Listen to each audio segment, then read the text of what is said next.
Oke sahabat, bersama saya kembali prajurit Halilintar. Sip, mantap. Oke sahabat, prajurit Halilintar yaitu mempunyai sebuah mustika atau pedang pamungkas. Bentar lagi saya munculkan pedang pamungkas prajurit Halilintar. Oke sahabat, maka dari itu lihat terus channel prajurit Halilintar, yaitu tentang Mbak yang cantik ini. Mbak yang cantik ini menceritakan tentang Gus Idris Malang. Halilintar juga Malang juga. Dan Halilintar, prajurit Halilintar yaitu mempunyai senjata yang paling ampuh untuk mengusir jin, demit, iblis, dan roh-roh gentayangan. Apalagi yang namanya gendruwo, gendruwes atau gendruwo gitu loh. Prajurit Halilintar berasal dari Malang, mempunyai sebuah mustika pedang tersakti di dunia.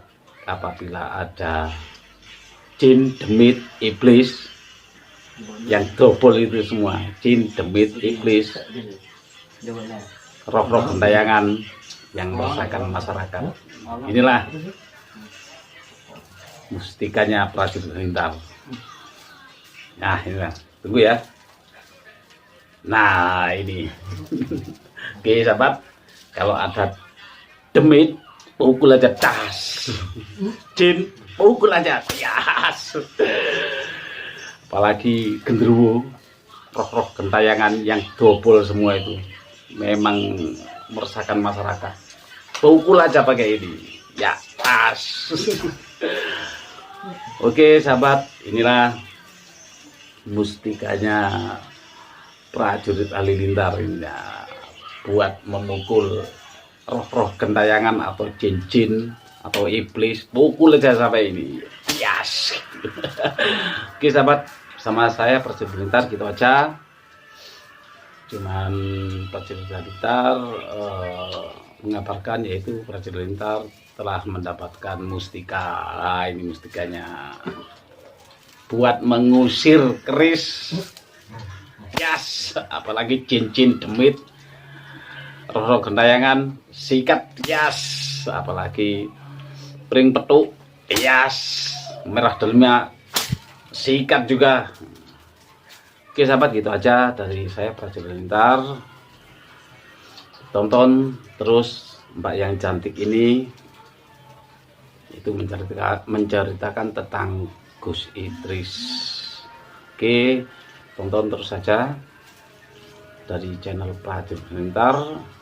Saya pribadi mengucapkan salam sehati lahir dan batin. Selamat siang Mbak. Siang. Ya, ini mohon maaf sebelumnya, ini nanti video ini saya publish ya ke masyarakat ya Mbak. Iya. Apakah diperbolehkan ya? Iya, saya upload. Iya. Begini Mbak Cici ya namanya ya. Iya. Saya boleh diceritakan Mbak kronologis masalahnya seperti apa ya? Untuk rumahnya saya ini ya. Ya. Jadi kan saya punya anak kecil. Tiap malam itu digangguin. Saya belum bisa sih sebenarnya melihat seperti itu tuh, belum bisa. Anak ini kenapa nangis terus? Tiap habis Isya itu nangis terus, udah tidur nangis terus, rewel terus. Saya panggil lagi ya, apakah ini rumah tidak beres, apa ada yang ganggu, apa gimana gitu. Terus sebelum paranormalnya datang, itu kiainya itu namanya Gus Idris ya, dia dari Malang. Itu saya diganggu juga. Saya ke toilet, tiba-tiba ketawa-tawa sendiri. Yang merinding, waduh ini ada yang gak beres. Terus besoknya malam Jumat itu, ya Allah, ketawanya wah di kamar mandi keran dinyalain ketawa, berhenti ketawa, dinyalain mati, berhenti suaranya.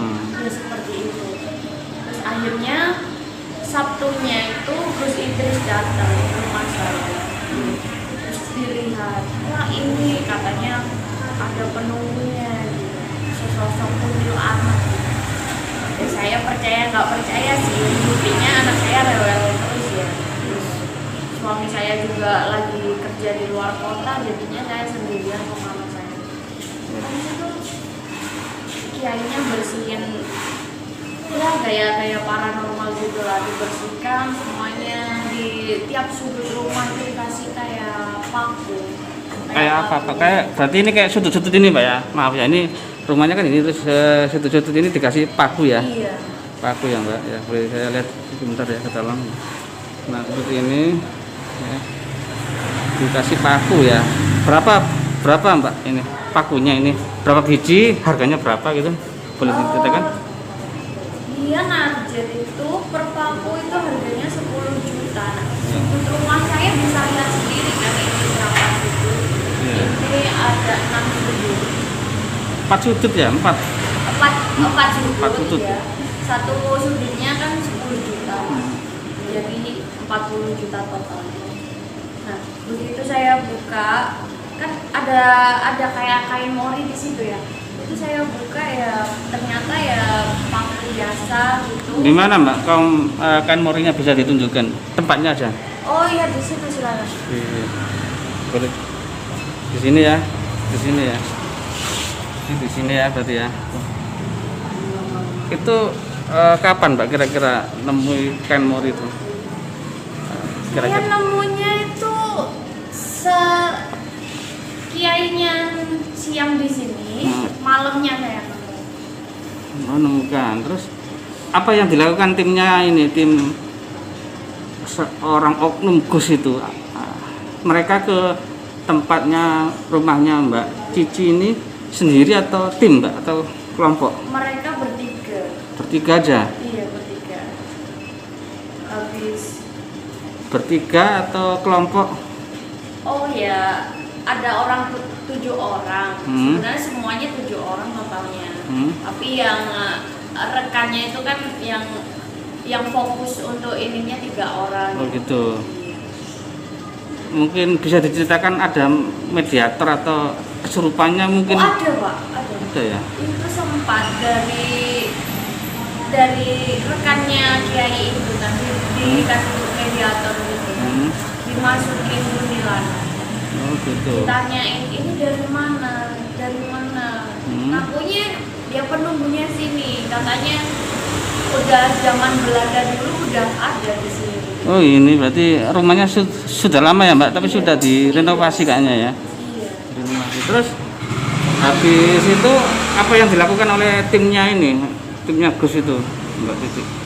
Ya ditaruh mediasi, terus dia ngaku kan dia siapa, dari mana, udah berapa lama di sini, katanya ratusan tahun gitu.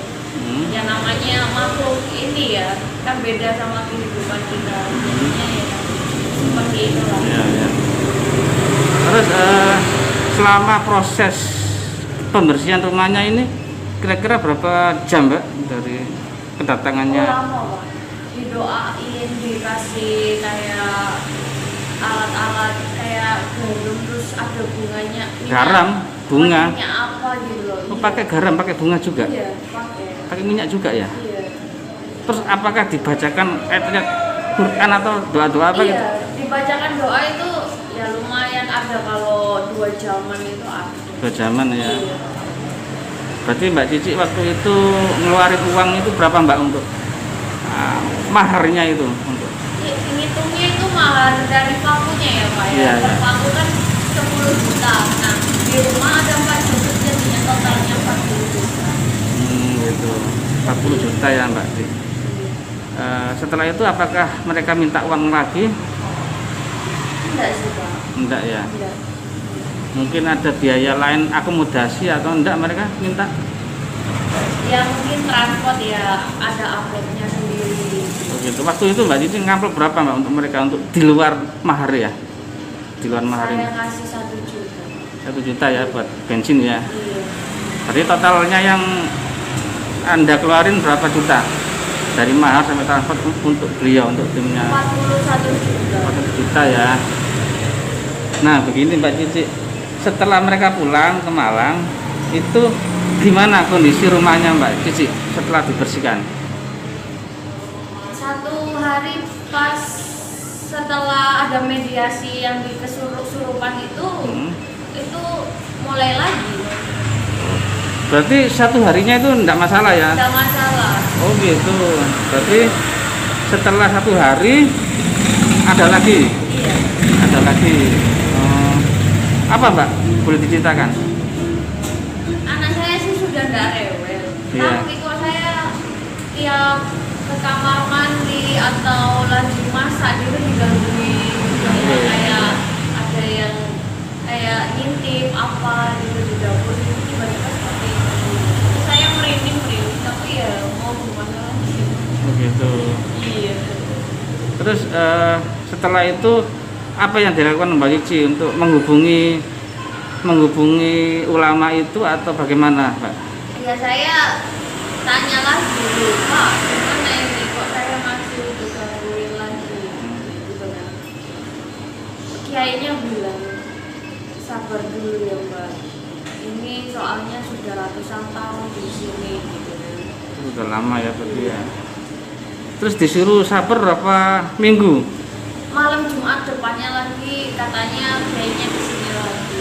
Tapi untuk amplop dan ngamplopin lagi belum ada ini sih.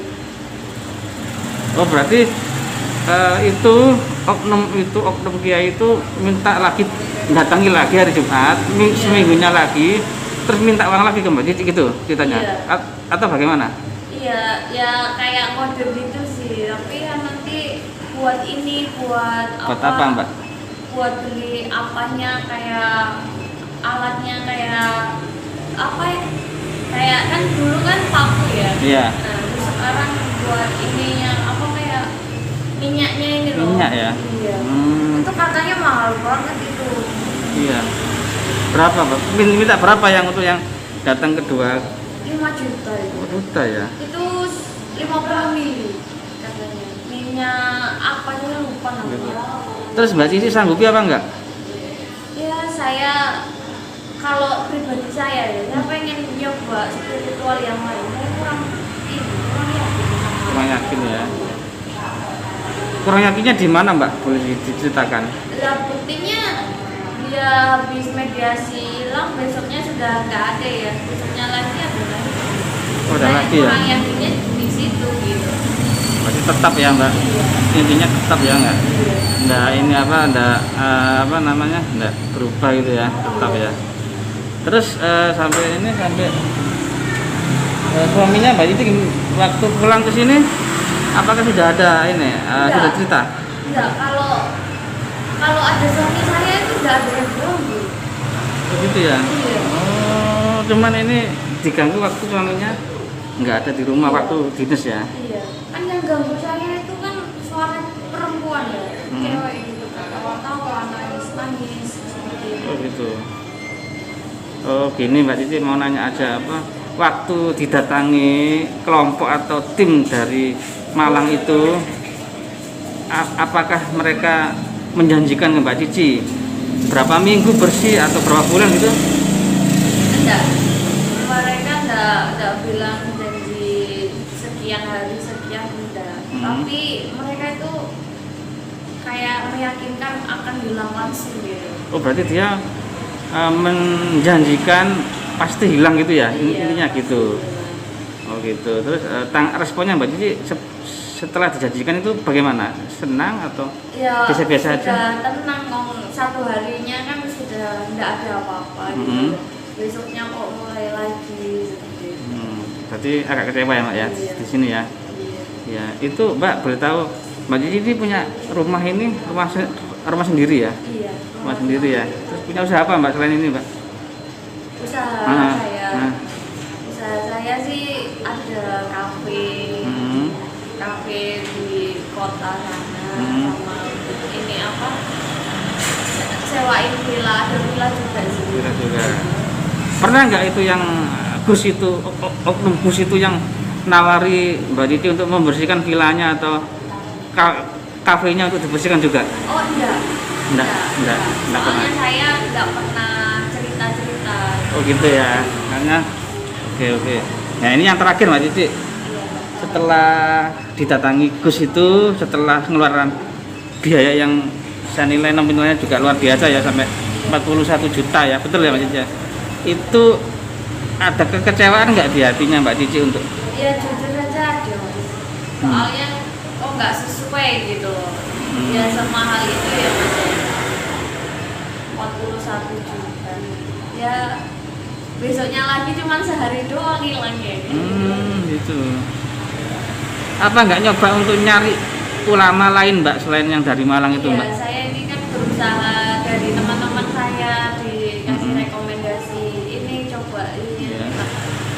Tahu keluarin uang yang sebanyak itu 40 juta plus 1 juta buat bensin ya, buat akomodasi tim mereka, itu di hati Mbak Cici apa? Perlu cerita ke suami, kecewa atau diem aja?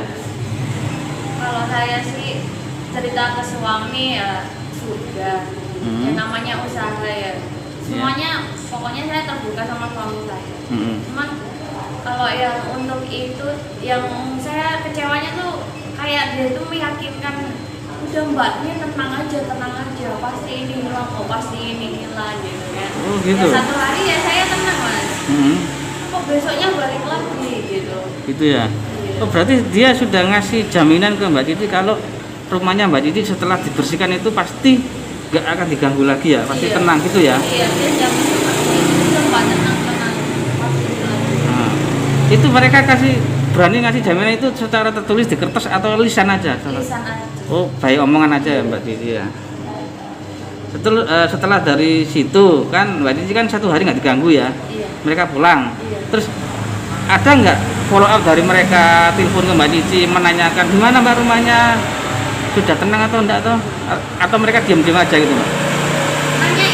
Nanyain juga ya. Nanyain pas satu hari setelah mereka kan kasih media, mereka pulang, besoknya satu harinya kan sudah tenang-tenang aja. Gitu. Iya. Nanyain ya. Iya. Terus setelah satu hari itu kan tenang ya, terus berikutnya itu tetap aja diganggu itu, Mbak Cici komplain nggak ke sana? Terus ini Komplain. Pasti saya komplain. Saya bayar mahal-mahal kok. Iya kan? Ya harus ada jaminan juga lah. Terus saya komplain, Pak ini gimana? Saya tadi ke kamar mandi mau wudhu sholat itu kok ada yang ketawa gitu. Terus, ya nanti malam Jumat ya Pak, itu hari yang bagus katanya gitu. Nanti saya ke sana lagi ya. Ini kan masih hari Senin ya. Tunggu saja gitu. Oh, berarti mereka menjanjikan datang lagi ke rumahnya. Iya. Tapi minta lagi uang atau enggak Mbak mereka? Iya, mereka nawarin, oh karena udah lama ya Mbak. Ya penunggunya itu udah ratusan tahun di situ. Ini harus ada fee-nya ini gitu, harganya sekian gitu. Begitu ya Mbak ya. Iya. Tapi gini Mbak, setelah satu hari itu tenang, berikutnya itu godaannya itu dari penunggu, menurut Mbak Titi ya, dari malam-malam itu tuh semakin mengganggu atau seperti yang dulu sebelum didatangi? Tetap sih. Tetap ya? Ya itu aja suaranya. Oh gitu. Iya. Terus soal anaknya apa masih diganggu Mbak sekarang? Yang Kalau kecil? anak udah enggak. Enggak ya? Enggak. Berarti Mbak Cici aja yang diganggu ya? Iya. Nanti saya yang diganggu. Yang bayi ya, masih bayi ya diganggu. Tapi sekarang enggak ya? Udah. Enggak ya. Oke. Iya Mbak, Titi satu lagi pertanyaan dari kami. Itu mereka waktu datang itu kejadiannya kapan Mbak? Sekitar bulan Juli tahun kemarin 2020. 20 ya, sudah lama lumayan ya, sudah kita 6 bulan ya. Tapi sampai saat ini ya, awal tahun 2021 tetap ya, masih diganggu ya? Masih. Tapi enggak tiap hari loh Mas. Enggak tiap hari ya? Enggak. Oh, malam-malam tertentu aja kayaknya ya? Iya. Bisa Saya enggak pastikan jadwalnya ya. Dia bakal ketawa-tawa, tertawa itu kapan, nangis-nangis kapan. Ya, secara tiba-tiba aja. Tiba-tiba ya? Iya. Luar biasa ya berarti, tiba-tiba. sempat sosok-sosok apa nggak Pak? Lihat sosok atau enggak Pak? Saya nggak pernah. Saya sih nggak pernah lihat sesosok kuntilanak atau genderuwo atau apa. Kalau misal saya sudah lihat gitu ya mungkin saya udah takut. Berarti ini murni hanya suara-suara aja Iya, Pak, ya? suara-suara aja. Terus Mbak Cici nggak nyoba nanya ke tetangga Pak yang pernah tetangga Mbak Cici yang pernah bermain atau bersilaturahmi ke rumahnya Mbak Cici itu pernah nggak didengerin suara kayak gitu atau diketoki itu? Enggak. Enggak pernah. Cuma ya. Iya. Begini pemirsa, ini saya tunjukkan rumahnya ya. Ini real ya, bukan rekayasa, bukan settingan, ini real, ini rumahnya. Nah, ini dalam dia juga punya rumah itu, karena kos-kosan juga ya. Nah ini rumah ini pernah dikunjungi Gus Idris Almarbawi Almaghorowah ya. Nah ini ntar saya cuman lihat aja dalam ini. Ini kondisi dalam aja. Nah berarti ini intinya Mbak Cici nggak nuntut ya ke mereka ya? Saat ini belum. Saya kalau nunggu suami saya pulang nanti kelanjutannya seperti apa ya saya nurut suami saya. Enggak, maksudnya Mbak Cici menemui kejadian seperti ini setelah bayar mahal, mereka responnya juga datar-datar saja biasa. Terus Mbak Cici apa nggak ada tuntutan ke mereka, apa tanggung jawab mereka seperti apa gitu? Bagaimana Mbak? Iya, saat ini belum. Saya tunggu malam Jumat nanti katanya mereka kesini semua. Lihat dulu. Oh berarti mereka kan ini kan kejadiannya kan sudah lama Mbak, Juli ya? Iya.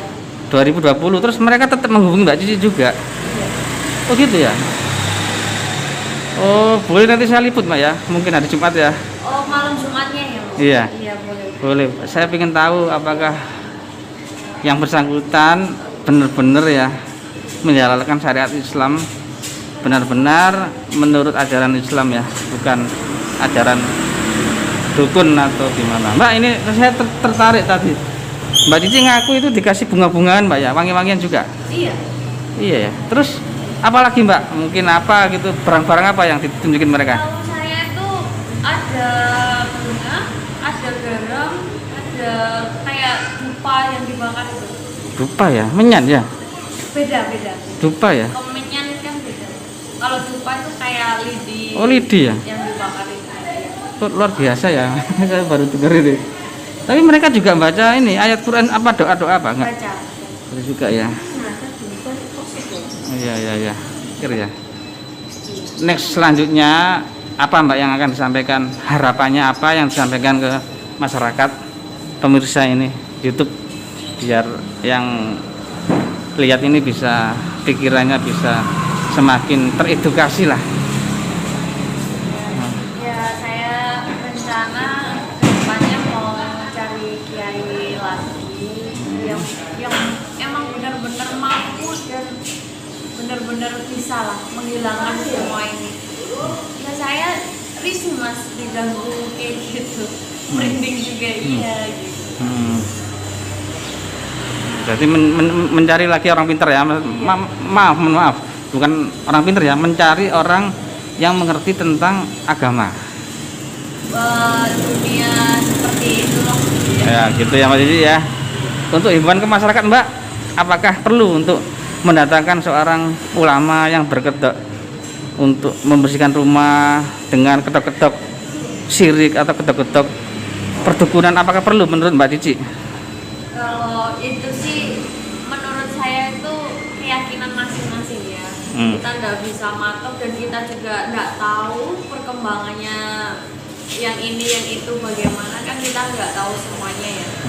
Ya tolonglah kalau misal ada hal yang seperti itu, spiritual atau paranormal dan lain-lain seperti itu, tolong digali lagi lebih dalam sebelum kita mengeluarkan uang yang banyak, cukup banyak buat mereka gitu. Ya bagus sekali Mbak Cici, harapannya sekian dulu wawancara Mbak, terima kasih.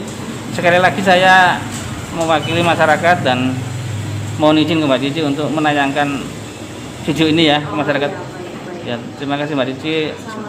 Ya, selamat siang. Assalamualaikum.